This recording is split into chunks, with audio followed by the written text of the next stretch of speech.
Recording. And the topic for today is PRT. And this is a very, very important topic for all of the therapists. And after, I've been researching it a lot. And this is a really, really good topic to talk about because as therapists, we should know that this is a topic that we can be using in our with our kids. And this is a topic that can be implemented with our kids, and it's going to help our kids a lot. So what is PRT? Can somebody tell me a little bit about it if you guys have some information? If you guys have a little bit of background on it, can you please tell me what PRT is?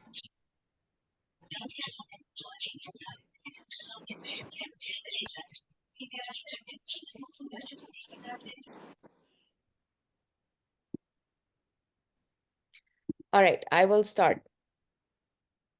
So PRT is pivotal response treatment, which is an evidence-based behavioral intervention program. It is ABA, so it is applied behavior analysis. It's nothing other than applied behavior analysis. And this is something that is done more naturalistically. And it is basically aimed to improve social communication skills and individuals with autism spectrum disorder. PRT is something that adopts a more naturalistic approach, and it focuses on using a number of strategies to help increase children's motivation. So we've all talked about motivation. We've all talked about motivating operations, establishing operations. And once we talk about motivating operations, we know that, there is, so there's an ABC when there's an antecedent, behavior, and consequence. Before that, we have something that is called as an establishing operation. So the 3-term contingency becomes a 4-term contingency. And the 4-term contingency is when there's an establishing operation for a child to have a behavior, and then we reinforce them, and those behaviors are more successful. So once we are doing a PRT, we want to make sure that we are giving the children more and more opportunities to be successful, and we are giving them more motivations and more establishing operations. And you're going to see this further when we go along into our examples. PRT adopts a more naturalistic approach and focuses on using number of strategies to help increase children's motivation. So our approach in PRT is going to be to work on their motivation more and more and more. And we help to increase their motivation during the intervention. Since the conceptualization of PRT, we have received a lot of empirical support for eliciting therapeutic gains in greater use of functional social communication skills in individuals with ASD. Building upon this evidence of PRT, recent advancements have increasingly turned to use interdisciplinary research integrating some neuroimaging techniques also. And what it was seen was that kids who are receiving regular ABA services and kids who are receiving PRT have gained a lot of knowledge. They have gained more. They have made more gains. So PRT, when you use a lot of establishing operations and you're working on those establishing operations, more naturalistic teaching, that is when kids are making more gains and they are developing and having more developing. They're developing more skills. So PRT is something that is called as pivotal response training. And this is something that helps the kids to develop more and more skills. First, we're going to watch a little video. And then after that, I am going to explain a little bit more in depth with the PowerPoint presentation. So here is this video.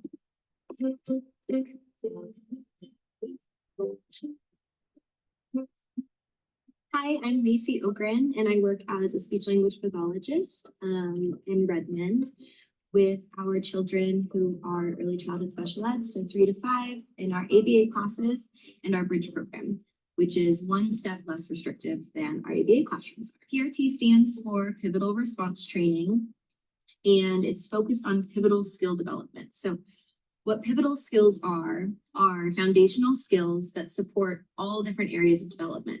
So examples of pivotal skills would be like motivation to communicate with other people, engaging in reciprocal interactions. So back and forth, turn taking, either in conversation or during play. And initiating interactions with other people and responding to initiations received from others. So a lot of focus on social skills, and we address that through play.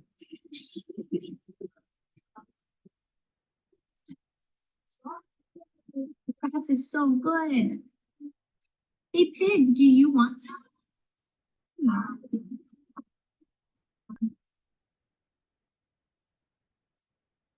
So yummy. So I have some strategies that I'd like to walk through that are just easy ways to promote language development in children, and some helpful tips to just keep in the back of your mind when engaging with children in class and trying to promote their learning. The first strategy that I'd like to talk about is imitation.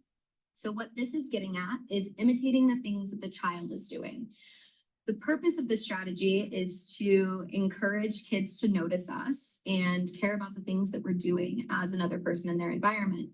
And we can imitate their play. So we can imitate the things that they're having, their doll do. We can imitate their gross motor actions, their facial expressions, the sounds that they're saying, and the words that they're saying. And it's amazing how when you imitate the things that a child is doing, how much they cue into you, because they're like, wait a minute, you're doing what I'm doing, and you're able to, make this crazy sound that I'm able to make.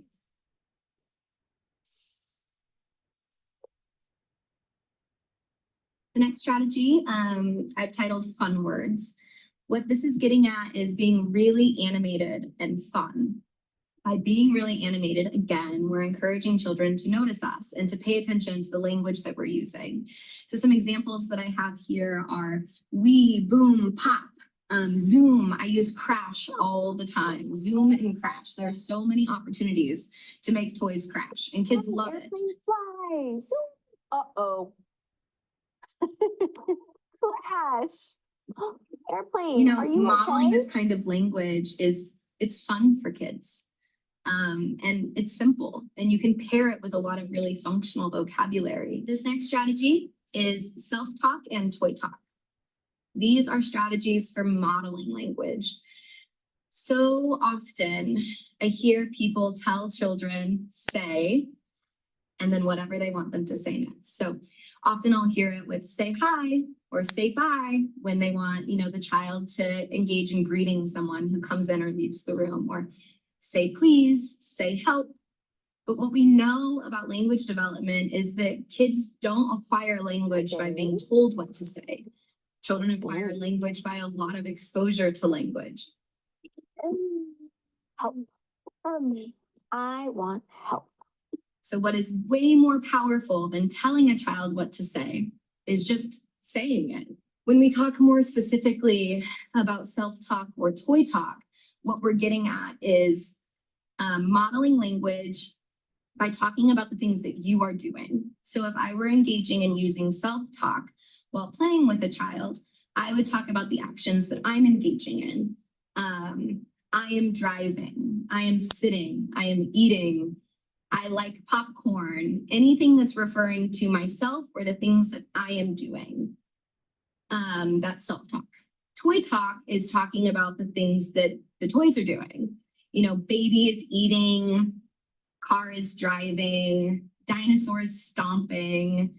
The possibilities are really endless. And when you're engaging in toy talk, you're accessing the vocabulary of, whatever specific toy you're using. This strategy is called +1. And it's another strategy for modeling language, just something to keep in the back of your mind when you're engaging with children who are learning language and we're trying to promote that growth. So if a child has a limited vocabulary and they're using, say, a handful of specific nouns, like, for example, like cracker, and they're at snack time and they want a cracker, so they request cracker. And then we're modeling, the cracker is so crunchy and it's really salty and I really want to eat more crackers, and just so much language bombarded at one time. Sometimes it can be hard for the child to then know what to focus on. It's a lot of language to try to process. So +1 is getting at adding 1 or 2 words to whatever language output the child has given you. So if they've requested cracker, you could give, a model of more cracker, or cracker crunchy, cracker is kind of crunchy, would only be adding 2 extra words. So just really focusing on the power of modeling language that is demonstrating what the next step of language development is. Oh, we did it! Chugga, chugga, chugga, chugga, choo, choo. Yeah. Go, train. Chugga, chugga, chugga, chugga, choo, choo. Round and around. Something that I really want to make sure to highlight here is to try to avoid politeness words.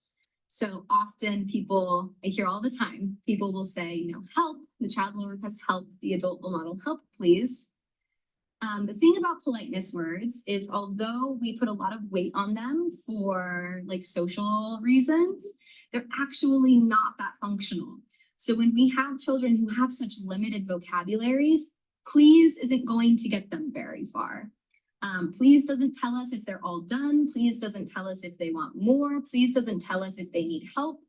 So we want to focus on whatever words we're adding to the child's production or language use, that it's functional. I hear you. We want to focus on verbs. We want to focus on, maybe some describing words, big and small. And we want to focus on like really powerful words that can be used across environments. So help, all done, more. The next strategy is called 3 to 1. The entire point of this strategy is to ask less questions.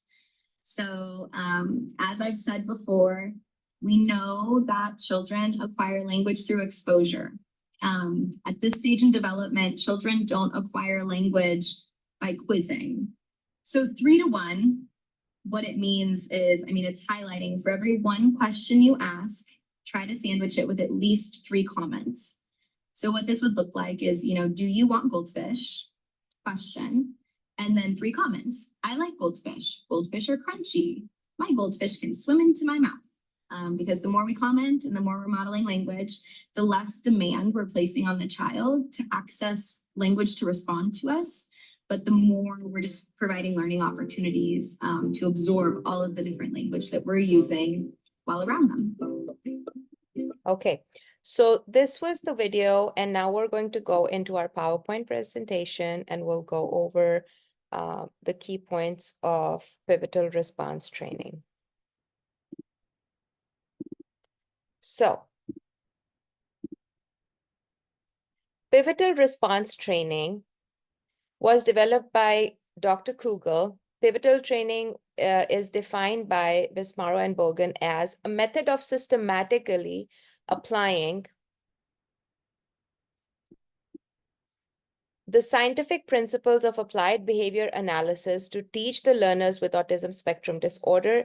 The goals and objectives of PRT, they focus on social interactions, language, and communication skills through pivotal areas of development and all the pivotal areas that we are supposed to work on. What is the history of PRT? The history of PRT is, according to Autism Speaks to 2014, pivotal response training was developed by Dr. Robert and Lynn Kugel in the 1970s from the University of California, Santa Barbara. Autism spectrum disorder, ASD, and autism are both general terms for a group of complex disorders of brain development. These disorders are characterized in varying degrees by difficulties in social interaction, verbal and nonverbal communication, and repetitive behaviors. Components of pivotal response training through ABA targets pivotal areas. So I'm sorry about the spellings over here. PRT targets pivotal areas of child's development instead of targeting one behavior. So what is targeted is the motivation, the self-management, the responsivity, and the initiation. So these are the areas that we are working on. So just like the video showed, we are going to work on the motivation of the child. We want to develop that motivation in the child. The initiation, the child should be able to initiate by themselves. The self-management, how they are going to manage themselves, and the responsivity, which is how they are going to respond to a certain stimuli in the environment. the goals of PRT are decrease in disruptive and self-stimulatory behaviors. So any behavior that is a self-stimulatory behavior, any behavior that is disruptive, we want them to decrease that and increase in social communication and academic skills, improve in play skills and the child's ability to self-regulate. Implementation of each program is tailored to each child's need. So when you are working on any kind of pivotal response behavior training, you want to make sure that each behavior, there is an implementation of a program that is tailored to each child's need. Who benefits from PRT? This intervention can be of benefit to anyone, but particularly with children which are ages between 2 to 16 with verbal ability of 2.5 years. It has been shown to be useful to families with young children at home, in the classroom, between peers in a classroom setting. This is by Kugel and Carter in 1999. What are the 7 levels of intervention? First of all, we establish the learner's attention. So we're going to get their attention. We're going to obtain shared control in the environment, which means that whatever play toy that the child has, we're going to get their attention. And it's not that easy to gain that attention. So I was working with the therapist the other day at the clinic. When I came in, the therapist looked like somebody died, like he wasn't even playing with the child and he's just standing like this and he's giving the toy to the child and he's taking the toy away and he's giving them a task to do. So that is not going to help to develop the child's skills. You have to establish their attention. In order to develop their attention, you have to make the environment fun for them and lively for them and colorful for them. And then you have to, after obtaining their attention, you're going to have shared control. So which means that you have to have a common toy or something like that where you're going to have control over that toy with each other, right? So they should be playing with you, like, in the video, they were playing with the train together, they are playing with the bus together on the floor. So something like that. Then you have to use the learner's choice. So like B.F. Skinner said, the rat is always right. So you have to use the learner's choice. So whatever the learner's choice is, you have to use that. Vary the tasks and responses. So whatever tasks you're working with a child, you have to keep on varying them. You have to start using behavior momentum, which means that you have to start with easy tasks and go towards harder tasks. And always use whatever the child prefers. Reinforce attempts towards the target behavior. So any attempt that the child, I'm sorry, I was doing this in a hurry. I'm going to fix the spellings and then send it to you. Reinforce attempts towards the target behavior. So any attempt, for example, even if you're doing manding with the child, you have to make sure that that manding that you're doing with a child, you have to reinforce even a small approximation of that. So for example, if he's trying to say bubbles and he says buh, you have to accept that, right?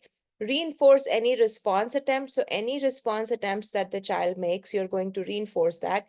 Use natural and direct reinforcers. So make sure that you're using the reinforcers in the environment for the child and not, like waiting for some contrived reinforcers. So make the environment fun and laughter. So for me, when I see therapists working with the children and I'm like, okay, what's going on over here? And then when I go and start working with them, there's giggles and laughter and I'm getting responses from the children, because you have to build establishing operation for those children so that you get the best results out of them. Share control over the activity. So make sure that, whatever activity you're working with them, there's a shared control. So you are controlling and the child is controlling over a toy. Watch for his immediate motivation. You have to see what they're motivated by. So like most of the programs that I worked with, even in Dubai and over here in America, we try to do 80% naturalistic teaching and 20% tabletop teaching, which is, we look for immediate motivations in the environment. We see what the child likes in the environment. We go after them. Make yourself a necessary part of the child's program. Use participation. Work towards frequency instead of level of response. So don't look and, like, suppose if you're doing manding, so see how many times the child is trying to mand rather than how well he responded. Use lots of eye contact and exchanges of facial expression, lots of facial expressions. The child should have fun. The child should never feel like they are not having fun with you. Therapy should not be boring. And especially for kids that are going to be there for 4 and 5 hours or 2 hours, therapy should be fun. Don't, when teaching the next level of language, don't make it hard. Like if you're going to the next level, don't make it hard for them. Expect the easy responses about that time. Push a little harder for new skills when he is highly motivated. So for example, when they're very highly motivated, very happy with you, that's when you push for the harder, you know, the harder targets. Don't use prompts that sound like question. Don't reinforce with a good talking or similar phrases. Strategies, strengths of PRT. Get the child's attention and provide clear prompts to the children. Child-centered to increase motivation. So again, everything has to be child-centered. Nothing should be not child-centered. Sharing control to provide natural reinforcement. So when you're playing, make sure that you are also playing like a child with them. Reinforcement provided upon completion of prompted behavior. So once you have prompted a behavior, you're reinforcing the child. Make sure your reinforcement is very natural. Master tasks are mixed with tasks that are being learned. Areas of concern. Some children learn better in highly structured environments. Some skills, academic skills, can be difficult to teach in a child-driven format. So there are some skills which you can't do on the floor. So of course, you're going to do 20% at the table, certain percent at the floor. Parents might feel that incorporating intervention strategies into parent-child interaction can become unnatural. So some parents might feel that, some interactions are harder for them to do. They also might not feel that they have the time to learn and implement those strategies in the background. So that is something you have to train the parents on. And these are the resources that I used, and I can send this PowerPoint to you after I correct it. Now, I also want you to go, there's a very, very nice video on the Google website that I wanted you to watch, which actually shows how they performed with, hold on one second. They were working with a with a kid. So hold on, let's see this one, which will make you understand a little bit more about the concept.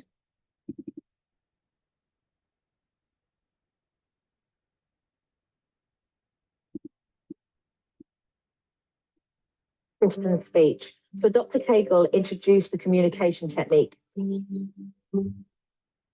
Today we started with 3 steps for working on communication. The first one was finding something he likes and something that he likes enough that he's going to try to talk for. Kristen loves the swing, so we use that to provide opportunities for him to say swing. Just push him a little bit and get him involved in the activity, and then stop the swing and say swing. Okay? Yeah. This is the highlight of his day. So let's stop him and now try to prompt it. The second step is prompting him to talk, and the third is rewarding him. So any attempt or any good word. Swing. Swing? Just a swing? You have to say the word 10 times before he'll even try to say it or attempt to say it, and he'll be upset, which that's going to be really hard for me as a mother because he's my baby. I want him not to swing too much without saying it, so he doesn't just. Sorry, sorry. Oh gosh. Come here. Let's go in the house. We have to keep giving him opportunities and keep working at him. Kristen. Cookie. Cookie. Look, like you're betraying me, The important thing is that if he does get upset and is trying other things like crying, that they don't give it to him. No, this is the hardest part. The first few words are the hardest.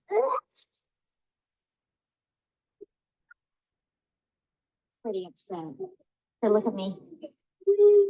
You want to do everything to keep your kids happy, but the only thing is he won't learn to talk that way. He's got to, we've got to teach him the words to say and that this doesn't work anymore. But we don't want him to be 21 doing that. No, definitely not. Deirdre did a great job. I felt like it was very difficult for her to see him cry.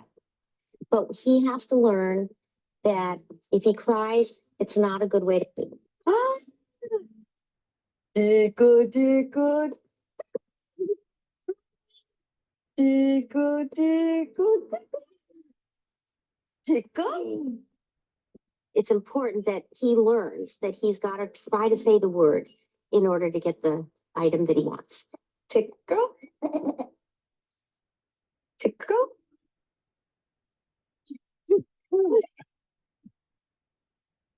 That's the first word I think that he said on command. So it was such an exciting moment. Tickle.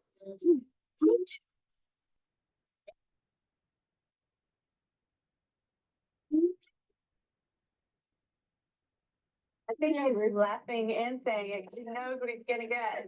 I started crying. I was like, oh my goodness. My son has it in him. And if he has it in him, I am all for bringing out his potential. Got a little frustrated at the beginning, but this, now he's going to get it slowly, slowly but surely. Deirdre put in a lot of effort. And if she continues to put in this hard work, in no time, Tristan's going to be speaking.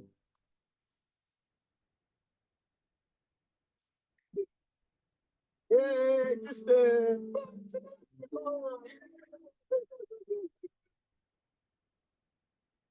What we're going to do is a technique called play and walk away. Okay.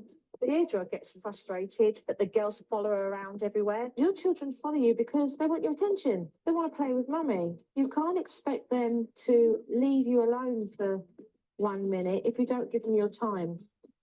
So today I introduced the play and walk away technique.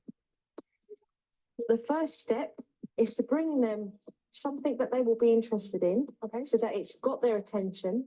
The second is for you to then get involved with the children. The third step is to then walk away and allow the children to continue without you. And then the fourth is to come back, see everything's okay, give some praise, well done. This would help her to be able to engage with the children so that she can then go off and do the chores she needs to do. Look what we've got here. You like puzzles? Yeah. You think you'll be able to do it? Yeah. Mom, teach them how to put it together. Okay. Set it down on the floor here. Oh, wow, Kelly, you've already got it. Great. Yes, there you go. All right. Well, when Joe first introduced the play and walk technique, I was just amazed. I'm like, oh my God, I could really do something like that and walk away. Help each other do the puzzle. Help each other do the puzzle. You must share, okay? It made sense. I had no clue that I was supposed to do that sort of thing. And, I really feel like it's going to work. Oh my goodness. Look what you did. Well done, you put the pieces together. My goodness. I thought that Deirdre did very well for a first time attempt. Now that Mum understands how to keep the girls occupied, it means that she'll have more time to focus on Tristan. Want to play game? Yeah, it was a real concern of mine that Tristan just walks out of the house without Mum knowing about it. So to stop Tristan from wandering off, Dr. Cagle is bringing in a new technique. This one is called the name game. And what we're going to do is we're going to put Tristan down. We call Tristan's name. We're going to help him to run to the person that called him. All right. And when he gets there, he gets a treat. We're all going to cheer, and you can even help him get to Dad when Dad calls him. We're trying to teach him Here, to Tristan his name. Tristan, can you come here? Tristan! Come here. I really wanted the twins to get involved with some of the therapy. Tristan, come here. Tristan. We had the girls work with him and kind of help Mom.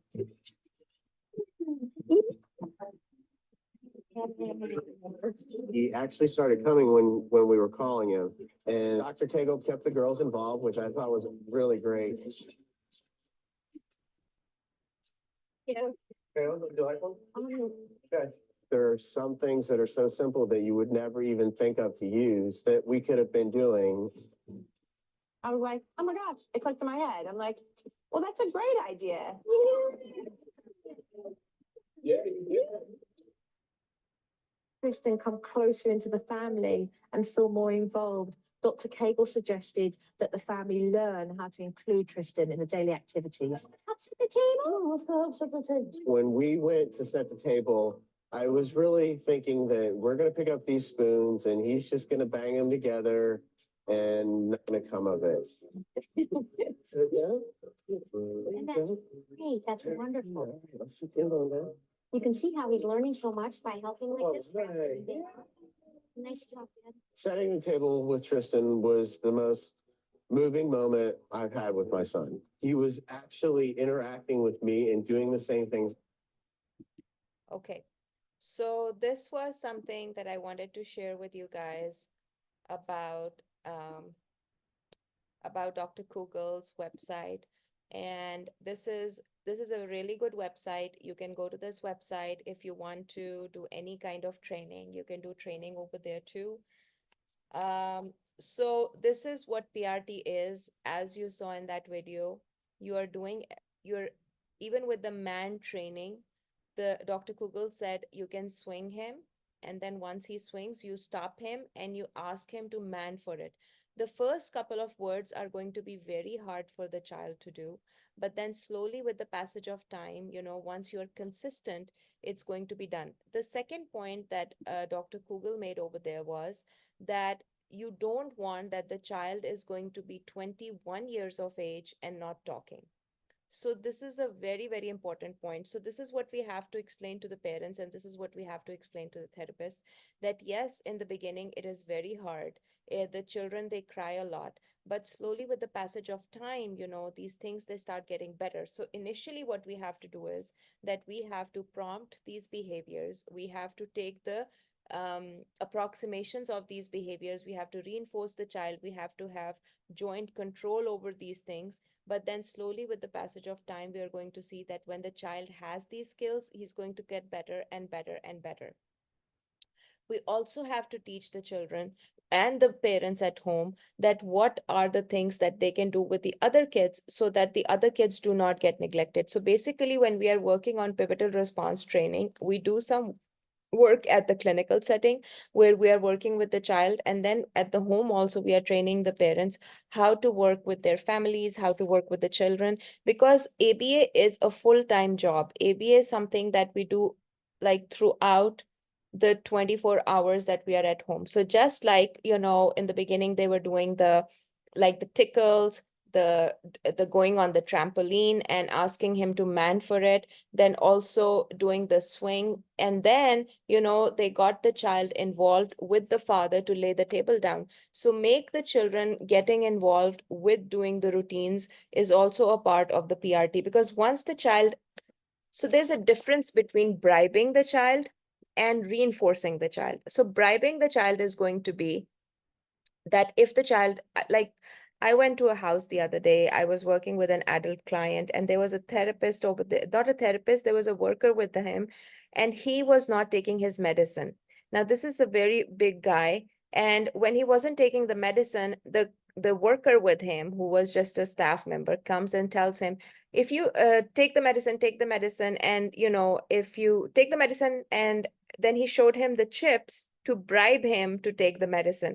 So that is something that is bribing. And what's going to happen is now that his behavior is learned, that until he shows me those chips and give me those chips, I am not going to be able to, because I'm doing a bad behavior of not taking my medicine right now. So I am going to be, it's okay for me not to take the medicine until he bribes me.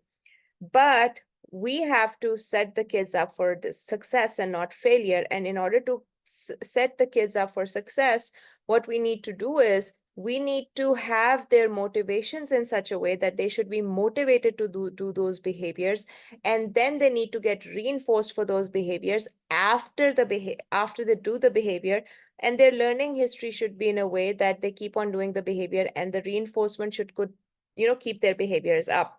So when we are doing PRT training is a training in which if we are working on manding skills for them or vocal limitation for them, it's okay that, you guys are coming out and working in the common area with each other and playing with them and, giving them a lot of motivation so that you can get the best,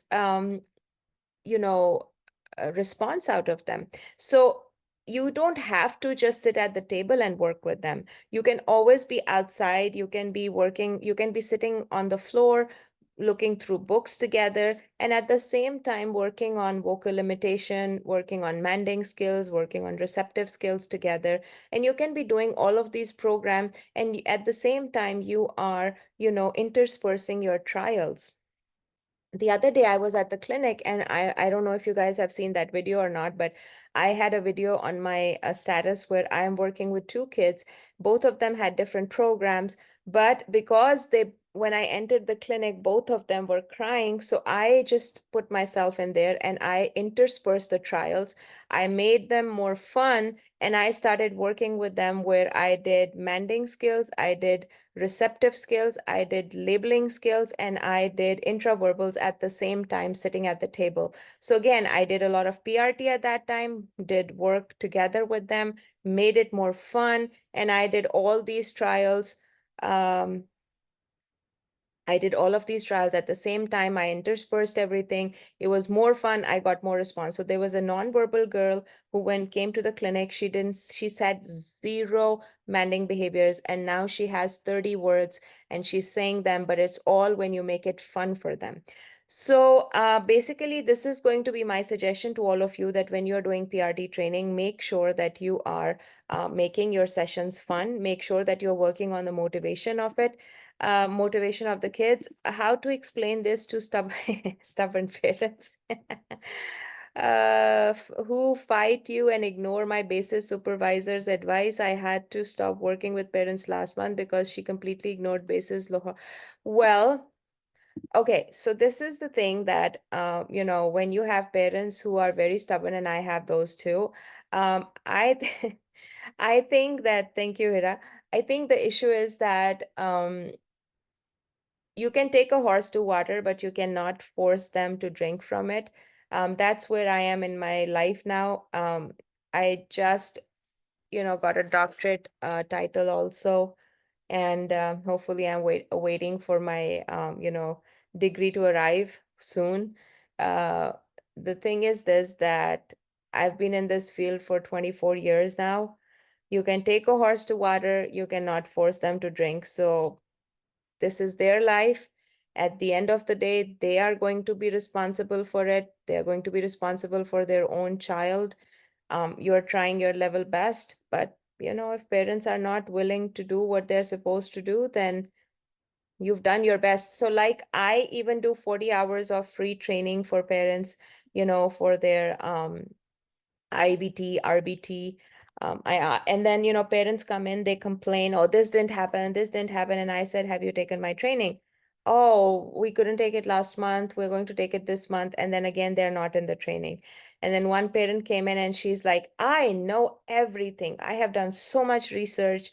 I said, you did your research on Google and YouTube? Yes. I said, well, I asked you to take RBT training. Did you do that? No. I said, well, then there's nothing that I can help you with, because until and unless you take ABA training, you're not going to know how to work with your kid.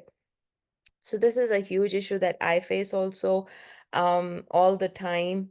Um, I can't, I mean, I have parents here that do the same thing. They complain about one thing. I give them the whole behavior plan. I go to their house and they say, who are you? I'm like, oh, I'm nobody. I'm just here to help. So again, you can take a horse to water, but you cannot force them to drink from it. So you guys are doing a good job. I appreciate, I applaud you, but there's nothing more that you can do. Okay. All right. So pivotal response training is something that, again, it's not something separate. Like, if somebody comes and tells you that PRT is, is another branch or it's another new thing on the block, tell them no, it's not. They need to just shut their mouth, because it's ABA. ABA just done naturalistically. It's just like naturalistic, intervention or naturalistic teaching. It adopts a more naturalistic approach, and it focuses on targeting skills that are pivotal to the development across social, communication, and behavior. Pivotal refers to a set of targeted skills which, when successfully acquired, can elicit more widespread positive clinical gains in the child's other domains of functioning. So basically, it is like a behavior cusp, which means that if you develop these pivotal skills, it is going to have a trickling effect on other things. So it's going to have a trickling effect on other skills of the child's life. And some pivotal areas identified include motivation, self-initiation, self-management, which have been shown to be critical in eliciting broader improvements across multiple developmental domains, thus maximizing treatment gains. PRT also focuses on using a number of strategies to help increase children's motivation during intervention, such as using a variety of child-chosen activities that are intrinsically motivating to each child, as well as interspersing maintenance and acquisition tasks to strengthen children's exposure to well-established response reinforcer contingencies. Similar to ABA, the structure of PRT involves the presentation of repeated behavioral trials consisting of antecedent, behavior, and consequence, where the antecedent presents clear opportunities promoting the child for desired behavior. In contrast to traditional ABA, PRT reinforces both correct behavioral response and any valid attempts made by the children route to skill acquisition, thus increasing frequency of exposure to response reinforcement contingency in order to help maintain the increase child's motivation throughout the intervention. So there's a lot of empirical evidence behind PRT, and the people who have done PRT, they always say and suggest that people who do PRT training, we have seen that, even when you do brain imaging, they have seen that those kids are making more improvements than kids who are not just doing regular, ABA.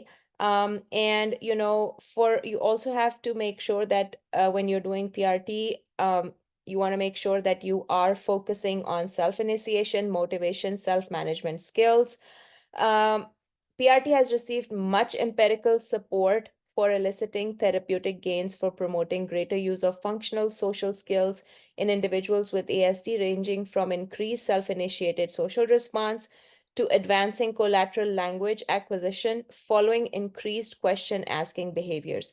There also have been seen to have increased adaptive use of language and social responses that have also been linked to secondary clinical gains as reduced disruptive behavior and restrictive and repetitive behavior. So this is something that we know, that once a child has an increase in adaptive behaviors, their maladaptive behaviors are going to decrease. So make sure that you are doing the best from your perspective, and then the maladaptive behaviors, they are going to go down.